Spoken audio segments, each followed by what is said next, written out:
살리는 복음 예수는 그리스도. 살리는 복음 예수는 그리스도. 오늘은 12 아들들에게 축복한 야곱, 그 세 번째로 스불론, 이사갈, 단, 갓, 아셀, 납달리에 대한 예언입니다. 우리나라 사람들은 죽게 되었을 때 하나님을 믿지 않은 사람들의 경우 죽은 다음의 세계를 막연하게 이 승을 떠나 저승으로 간다고 이렇게 말합니다. 그런 때가 되어지는 세상에서 가장 부모가 잘 사는 그런 자손들에게는 대단히 기대가 되어지는 운명의 시간입니다. 바로 부모님께서 돌아가시기 전에 나에게 얼마나 유산을 남기고 가실까. 그럴 경우에 대단히 그 부모 재산 분배에 대한 유언의 촉각을 곤두세우고 기다리게 되겠죠. 그러나 재산이 없는 경우는 오히려 평안하게 자기들이 안타까워하면서 임종을 맞이하게 될 것입니다. 그런데 반해서 이제 얼마 남지 않은 세상에서 나그네 삶을 마감하게 될 야곱, 이스라엘이죠. 이스라엘은 그의 자녀와 자손들 중 요셉과 그리고 두 아들 므낫세와 에브라임, 그리고 루벤과 시몬과 레위에 이어서 유다에게 어떤 유언을 남겼습니까? 이스라엘이 남긴 그런 모든 그 유언적 유산은 이 세상 것이, 이 재물이 아니었어요. 물질적인 상속에 대한 것이 전혀 없었습니다. 다만 그 아들들의 장래에 이루어지게 될 일에 관해서 예언적으로 유언하고 있었던 것입니다. 바로 그 내용을 살펴보면 그 자녀들에게 이스라엘은 어떤 내용으로 각 자녀들에게 유언을 하고 있었을까? 그건 바로 그들이 자라며 아버지에게 보여왔던 삶을 회상한 가운데서 그들의 삶을 보상 차원에서 유언적인 축복을 하고 있었습니다. 삶에 대한 보상이었어요. 그들이 자라온 모든 과정을 겪어보고 또 부모에게 대해서 어떻게 한 것을 다 겪어보고 거기에 대해서 보상적인 유언을 남긴 것입니다. 바로 죽을 기한이 가까우자 가장 먼저 생각난 아들이 누구이겠습니까? 요셉이죠. 왜냐하면 요셉은 가장 사랑을 많이 베풀었어요. 그 사랑을 많이 베풀었는데 그의 이스라엘 노후에 사랑을 많이 받았던 아들로부터 되돌려 받게 된 거예요. 그것이 바로 이제 애굽에서의 요셉이 모든 정성을 다해서 최선을 다한 효성을 아버지에게 베풀어 드린 것입니다. 그가 사랑을 받은 만큼 그 이상으로 아버지를 공경한 거예요. 그러므로 가장 먼저 임종 직전에 누가 생각나겠습니까? 그 아들이죠. 아버지에게 가장 잘했던 그 아들. 그 아들이 먼저 생각난 거예요. 그래서 예언적으로 축복을 합니다. 그러면서 이스라엘은 은혜를 입은 것을 전제로 요셉을 장자로 여깁니다. 아버지에게 17년 동안 은혜를 많이 베푼 애굽에서의 생활, 실질적인 장자 역할을 한 거예요. 그러므로 먼저 그에게 복을 빌 수밖에 없는 것이죠. 그래서 요셉이 요셉의 손을 자기 팔굽혀 밑에 넣으라고 하면서 바로 맹세를 성심성의껏 내게 대접하라고 하면서 만일 내가 죽은 다음에는 애굽에 절대 장사하지 말라. 그래서 나를 메어다가 애굽에서 메어다가 선영이 장사라는 거예요. 이미 아브라함이 막벨라 굴을 사놨기 때문에 그곳에 장사라는 거예요. 그리고 유언적으로 난 먼저 말씀을 합니다. 요셉은 효자인지라 즉시 대답을 그렇게 하겠습니다. 그 말을 듣고 누웠던 침상에서 벌떡 일어나 나서 하나님 여호와여 이런 아들을 주심을 감사합니다. 감사의 찬양을 하나님 앞에 경배를 드려요. 그리고 요셉의 두 아들이 할아버지를 뵈러 왔다고 하니까 그 두 아들을 불러서 그 입을 맞추며 그들에게 머리를 맞대 그 손을 얹어서 기도하는데, 축복 기도하는데, 므낫세가 형이고 에브라임이 동생인데 바로 아버지의 오른손 앞에 므낫세를 둔 거예요. 그리고 아버지 왼손 앞에 동생 에브라임을 둔 거예요. 그런데 정작 그들을 위해서 축복을 할 때는 손을 어긋맞게 해서 오른손이 동생으로 가면, 그리고 왼손이 형 위에 머리를 얹는, 아버지 이게 아닙니다. 창자가 바로 므낫세입니다. 나도 안다 하면서 그들을 위해서 축복 기도하기를 이렇게 기도합니다.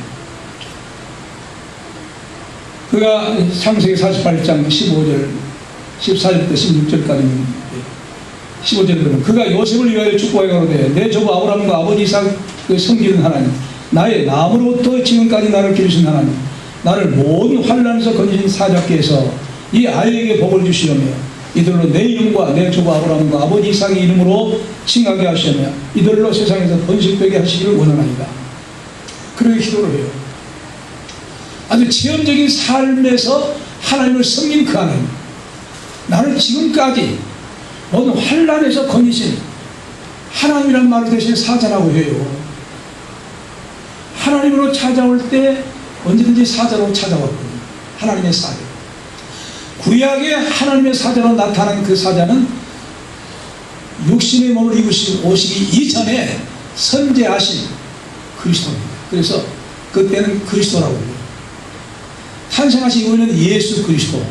예수라는 사람은 우리 인간의 몸을 입으시고 구주로 오셨기 때문에 이름을 예수라 하라. 이는 그들의 절의 백성을 죄에서 구원할 자신이라. 그러기 전에 살아계신 제2위 하나님이시니까 제2위 하나님으로서는 바로 하나님의 사자로 나타나신 거예요. 할렐루야. 아멘. 예수님을 2000년 전에 오신 예수님을 생각만 하지 마세요. 이미 삼위일체 하나님으로 만창세 전에 존재하고 계신 거예요. 그래서 오늘 이 말씀에 하나님이라고 하면서 사자로께서 이 아이에게 복을 주시는 거예요. 그러니까 무슨 말이에요? 오늘날 같은 예수 그리스도의 이름으로 복을 주었습니다. 할렐루야. 그렇게 말씀하신 줄로 믿습니다. 그 두 아들을 불러 그렇게 유언적인 예언을 하고, 그 다음에 이제 큰아들의 순서대로 누벤을 시작해서 시므온, 레위, 유다에게 예언적인 유언합니다. 그 내용들을 보면 누벤은 그의 큰아들이지만 장자권은 이미 요셉에게 뺏겨버린 거예요. 그리고 누벤과 시몬과 레위에게 한 유언은 책망이었어요. 그들이 살아온 행동을 보고 유언한 거예요. 책망이었어요. 회개하라는 거예요. 잘못된 삶을 회개해야만 복을 받는다. 그런 의미입니다. 그런데 비해서 유다에게는 엄청난 축복을 유언해요. 왜 그래요? 유다는 비록 그가 죄를 지은 그런 죄인이지만 모습을 살리는 데 결정적인 역할을 하는 거예요. 살리는 데 쓰임받은 거예요.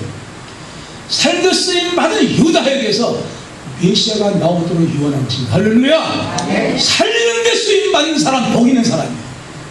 예수님과 같은 맥락의 구원의 주류가 되는 사람이에요. 그래서 전도한 사람은 복받은 사람이에요. 전도하는 사람은 복받은 사람이에요. 살리는 영혼, 한 사람의 영혼을 살리니까 메시아의 구원의 놀라운 구세주와 같은 속성을 가진 거예요. 정말로 전도 많이 해서 살리는 성도들 되시기 바랍니다. 아멘. 바로 그들을 생각한다고 하면 그들에게, 그 자녀들에게 그들이 행한 대로, 심은 대로 거둔다는 진리를 그 행한 대로 보상의 유언을 한 것입니다. 그 차원에서 유다에게 의해서 그 다음 아들들의 예언적인 유언을 아버지 이스라엘은 어떻게 합니까? 먼저 스불론이 갑니다. 13절 읽어봅시다. 시작. 스불론은 해변에 거하리니 그곳은 배 내는 해변이라 그 지경이 시돈까지로다. 예. 이 원문을 우리가 다시 번역하면 원문대는 제불론입니다. 그러나 스불론은 해변에 거주하리니 그는 배들이 있는 해변이라 그 연하는 시돈까지 이르리라. 그런 말씀입니다. 여기에 스불론은 야곱의 10번째 아들입니다. 레아의 6번째 아들이에요. 그는 이사가의 동생이지만 야곱은 먼저 이사가를 앞서서 스불론을 이제 불러서 축복합니다. 이 스불론이라는 말은 거주하다는 뜻을 가진 말입니다. 그러므로 그 이름처럼 그에게 관해서는 거주지에 관해서만 축복을 해요. 이름도 참 중요해요. 이름도 잘 지어야 돼요.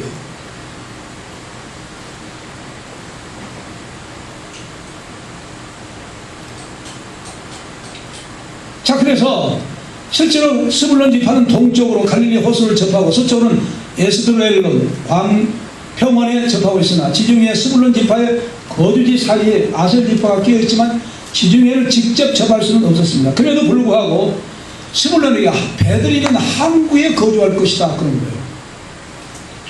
그래서 스불론 지파는 다른 지파는 달리 이 야곱의 예언대로 이스라엘의 예언대로 지중해 배를 타고 이제 해상 무역할 수 있는 해안에 부두가 있는 배들이 정박해 있는 그런 곳에 거주하게 된 것입니다. 그런데 이 다른 지파들은 바다가 무서워서 별로 그렇게 좋게 생각하지 않는데 이 지파는 바다 가까운데 바닷가에 이제 거주하게 된다는 그런 말씀대로 그렇게 거주하면서 대단히 해상 무역에 전진합니다. 해상 무역 그러면 스불론 지파입니다. 그래서 항구 도시를 시돈을 중심으로 무역업과 상업에 종사하기 때문에 이 예언은 정확하게 이루어진 겁니다. 스불론 다음으로 이사가에 대한 예언을 합니다. 이 예언대로 450년 후에 이스라엘 12지파가 제비 뽑아서 가나안 땅을 점령해서 들어갔을 때 분배를 받지. 여호수아를 통해서 분배를 받습니다. 바로 제비 뽑아서 분배를 받는데 그대로 이루어져서 야곱은 그 예언한 그런 이제 이 예언대로 어떻게 보면 이루어지지 아니할 수도 있지 않겠는가 하는 그런 생각이 들 수도 있지만은 그러나 스불론 지파가 내륙에서 농사만 짓고 있지 않다 하고 있지 않고 활발히 바로 모세가 또 예언한 대로 스불론 지파가 해변까지 그 영향을 끼쳐서 결국 해변에서 무역으로 장사를 잘한 거예요. 야곱이 예언한 대로 이루어진 겁니다. 이런 말씀 속에 무엇을 깨달을 수가 있겠습니까? 바로 우리 하나님께서는 지금 이스라엘의 12아들들에게 이스라엘 통해서 하나님께서 예언하신 거예요. 말씀을 주신 거예요. 그렇다고 하면 하나님이 그들의 모든 축복의 내용 따라서 이미 하나님이 정해 주신 대로 인도하고 계신다는 거예요. 하나님이 이끌어 가신다는 거예요. 요 야곱을 통해서 말씀만 하고 있는 겁니다. 그러므로 하나님의 백성들은 반드시 여기 뭐라고 나의 가는 길을 오직 그가 하시나니 시험 동안에 그런 말은 나의 가는 길을 오직 그가 하시나니 아주 시험 가운데 그럼에도 불구하고 하나님이 아신다. 뭐예요? 절망한 거예요? 절망하지 않는 거예요? 절망하지 않고 소망을 합니다. 그가 나를 달리하신다면 내가 뭐같이 나오리라? 정금같이 나오리라. 믿은 거 아니에요? 반드시 그러므로 우리들은 어떤 시험과 어떤 어려움이 있다할지라도 나를 하나님께 정금같이 인도하시는 하나님 믿으시기 바랍니다. 그러므로 이 믿음을 가지면 소망 가운데 살 수밖에 없죠. 그래서 사도 바울이 뭐라고 믿음, 소망, 믿음, 사랑, 소망 그 중에 제일 사랑이 그렇지만 이 사랑이 이루어지면 반드시 믿음, 소망이 있어야 사랑이 이루어져요. 소망을 가져야 돼요. 이게 하나님을 사랑하는 사랑입니다.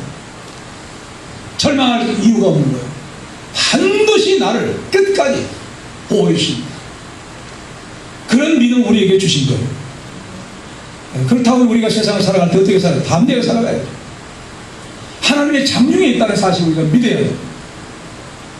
그 다음에 이사갈에 대한 예언합니다. 14절 읽읍시다. 시작. 이사갈은 양의 우리의 사이에 꿇어 앉은 건장한 나귀로다.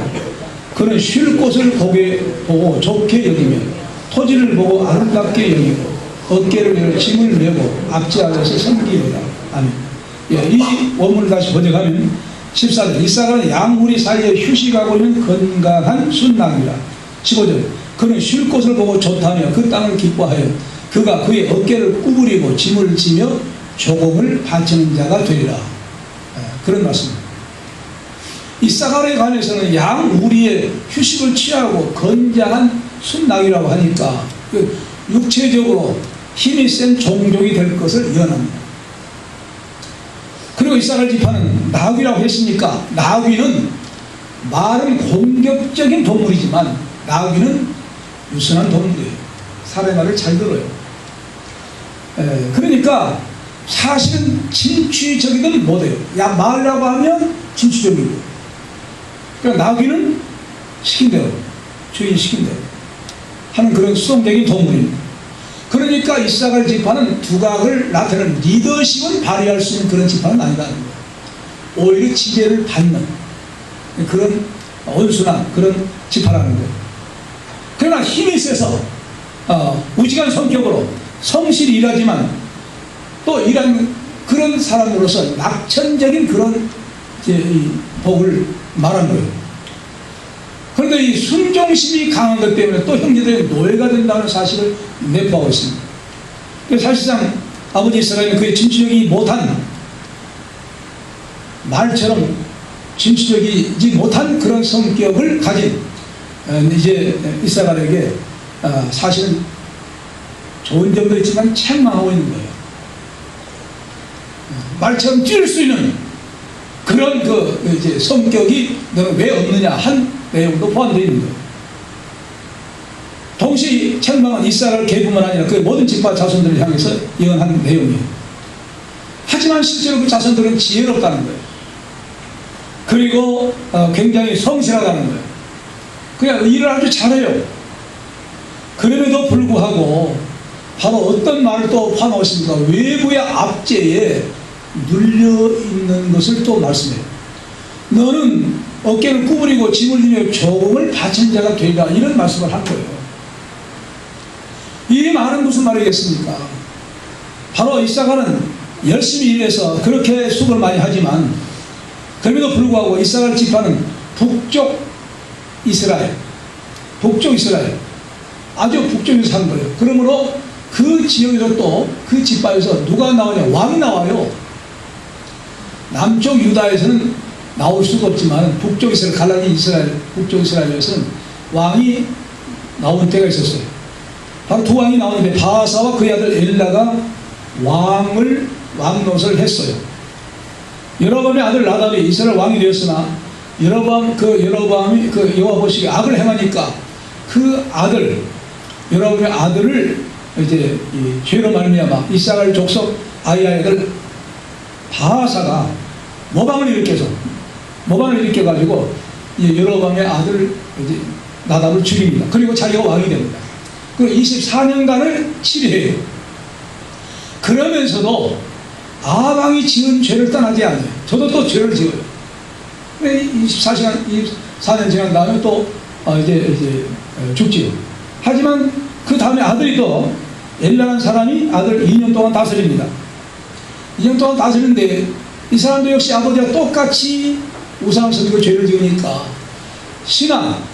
바로 아르사의 신하 집에 가서 술을 먹고 이제 잔치하는 동안에 바로 신복 시므리가 왕을 모반에서 또 죽입니다. 대만에서 죽여요. 그리고 시므리가 데모한 사람이 죽인 사람이 또 왕이 됩니다. 그러므로 반짝 두 부자 간의 왕이 되기도 했다. 그런 말입니다. 자, 그런데 결국 이제 이 아수르 지파는 바벨론 나라에 조공을 바치게 됩니다. 조공을 바치게 돼가지고 여러 강대들이 지배하에서 노역도 하게 돼요. 그런 서글픈 그런 이제 역사를 장식합니다. 그러니까 바로 이 아버지 이스라엘은 이사갈에게 굉장히 이제 좋은 면도 있지만 서러운 그런 면도 예언하고 있는데 그대로 이루어졌다고 하는 그런 사실입니다. 그 다음에 단입니다. 단. 자, 16절 18절 읽읍시다. 시작. 단은 이스라엘 한 지파같이 그 백성을 심판하리로다. 단은 길의 뱀이 첩경의 독살이로다.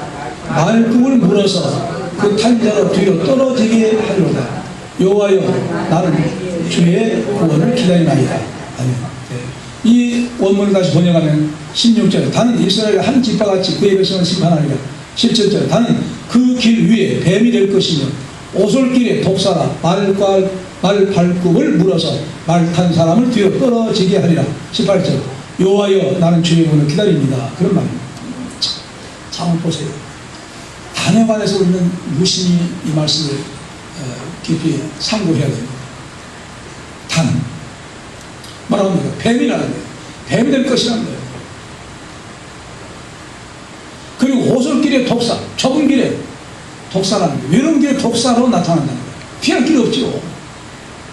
이 독사는 참으로 놀랍고 무서운 그런 동물인데 살무사를 가리킵니다. 이 살무사는 낙타처럼 큰 짐승도 한번 물었다 하면 죽는다는 거예요. 무서운 독성을 지닌 그런 이제 독사라는 거예요. 오솔길의 독사라는 거예요. 그러면서 말 뛰고는 말 밟고 물어서 그 타는 자를 뒤로 넘어지게 한다는 거예요. 여러분, 좋은 예언이에요? 안 좋은 예언이에요? 안 좋은 예언이에요. 인간은 사람을 살리는 그런 사람입니다. 다른 사람은 또 그렇더래요. 뱀이 돼, 물어. 뱀도 끝나지 않고 독사예요. 말 밟고 물어본다는 그럼 말 탄 사람이 뒤로 넘어지게 죽게 한답니다. 정말 무서운 겁니다. 그래서 바로 그 가운데, 그 지파 가운데 유명한 사사 삼손이 그 지파입니다.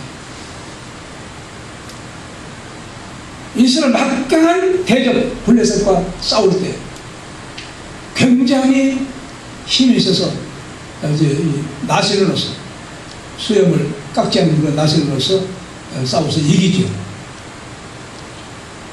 그런데 바로 이 어느 단지파 속한 재판관으로 통치하는 그런 시대가 있었어요. 그러나 이제 넘어가서 간교한 이제 여자에 넘어가가지고 마지막에 이제 죽게 되죠. 그러면서 20년 동안은 사사가 되어 백성을 심판합니다. 그런데 뱀과 독사라는 거예요. 이 말은요, 사탄의 하수인으로 전락하게 된다는 것을 말씀하고 있어요. 구약에서 12 아들 중에서 그런 말씀을 하고 있어요. 이건 바로 무엇을 또 예표하고 있습니까?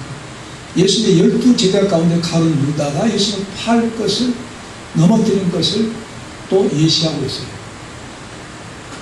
그래서 바로 그런데 단지파가 사실상 이스라엘 저 북쪽에 살면서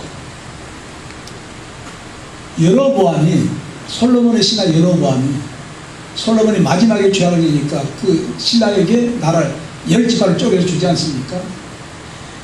여로보암이 이스라엘 북쪽에서 다스리면서 베델과 단에다가 송아지, 암송아지 우상을 세워놓고 이것이 여호와다, 여호와를 그렇게 섬기라는 거예요. 우상화지 시켜버린 거예요.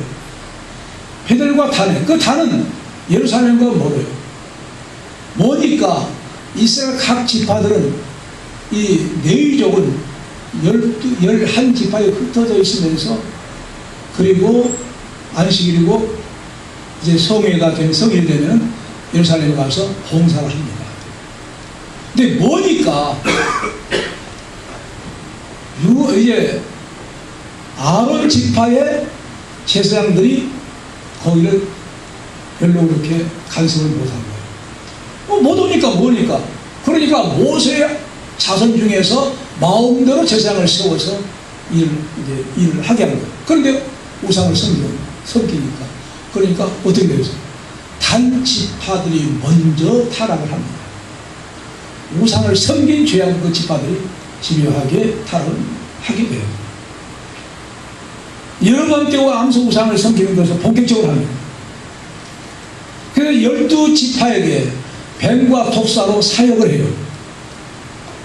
그러니까 먼저 타락하니까 그 영향력으로 이스라엘이 타락하고 유대가 타락합니다. 그러므로 이스라엘 12자녀들 가운데 유다지파 빼고는 이 단지파가 우상을 섬기는데 영향력을 가장 많이 끼치게 된 지파가 되어버린 거예요.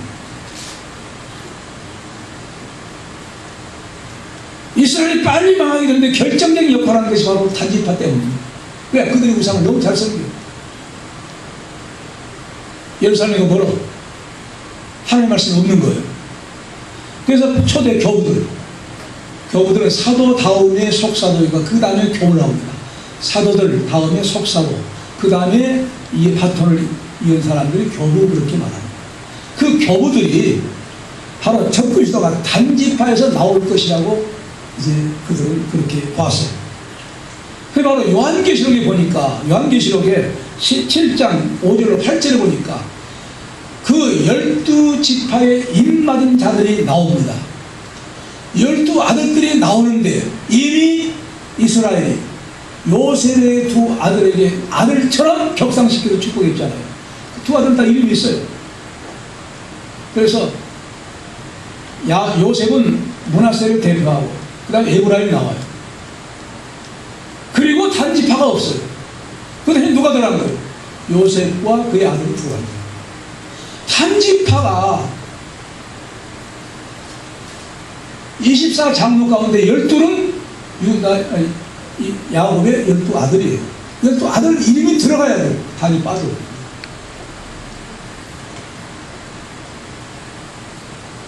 예수님의 12제자 중에 유다가 빠진 다음에 누가 들어갑니까?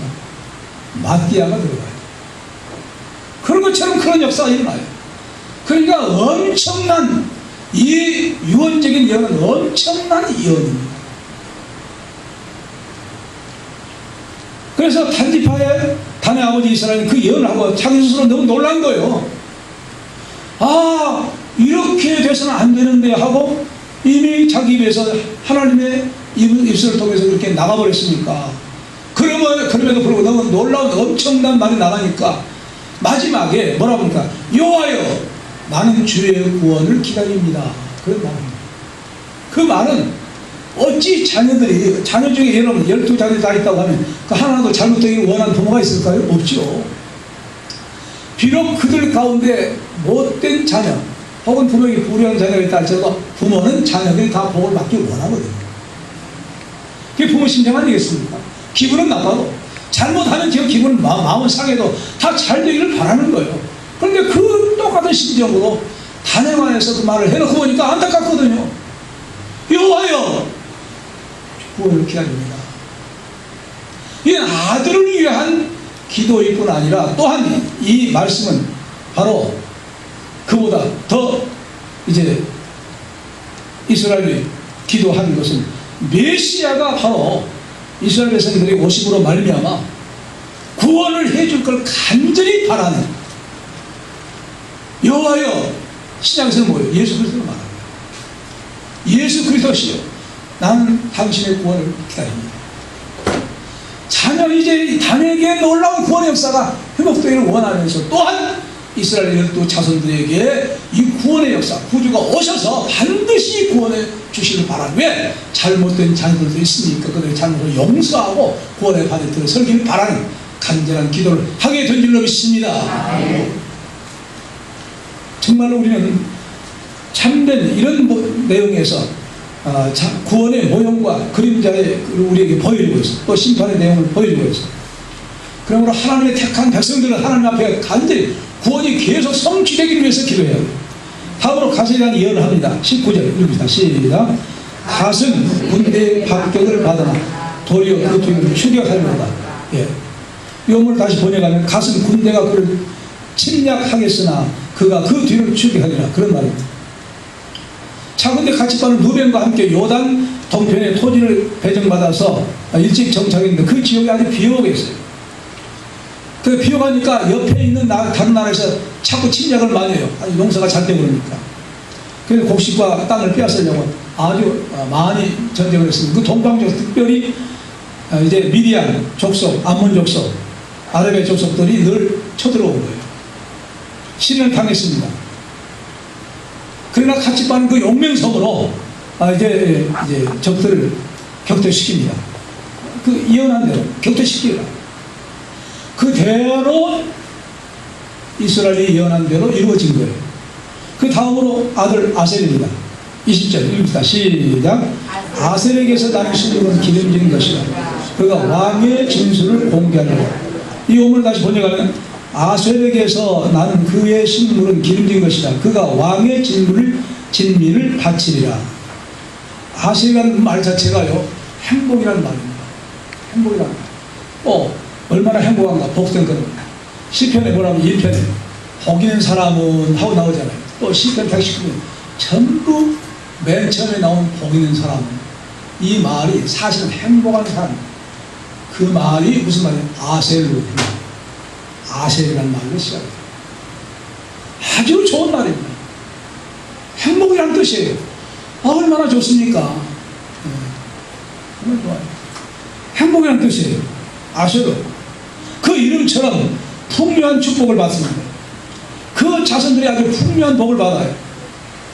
그래서 가나안 땅 정복 후에 아셀 지파가 기업으로 부여받은 땅은 갈멜산 북쪽 지중해 연안에 있는 물이 넉넉한 지역입니다. 물 넉넉하면 초장이죠. 초장이 주면 뭐가 잘 돼요? 목축이 잘 되죠. 농사가 잘 되죠. 그러므로 그런 땅을 분배받아서 아주 풍성한 그런 이제 곡창에서 소산이 풍부한 곳에서 이제 지낸 거예요. 너무 좋은 땅에서 나는 곡식이니까 그 곡식을 누구한테 진상? 왕에게 진상품이 되었다는 거예요. 그 유명한 그런 그 곡창 기대라는 거예요. 아주 너무 맛있는 곡식이 거기서 나니까 왕에게 진상품을 바치는 그런 지파가 되었다는 거예요. 네. 그래서 솔로몬이 성전을 지을 때 두루 왕에게 뭘 달라고 요청합니다. 나무를 베어달라고 요청합니다. 대가로 이 지파가 생산하고 있는 양식을 대신 줬습니다. 그만큼 아셀 지파 그 이름대로 축복한 대로 이루어진 거예요. 그 다음에 납달리, 마지막에 납달리에 대한 예언입니다. 21절 읽읍시다. 시작. 납달리는 너희 암사슴이라 아름다운 소리를 바란도다. 이 원문을 다시 번역하면 납달리는 풀어놓게 된 암사슴이라 아름다운 말씀들을 쏟아내고 있구나. 제가 번역을 참 멋지게 잘한 거예요. 이 번역을.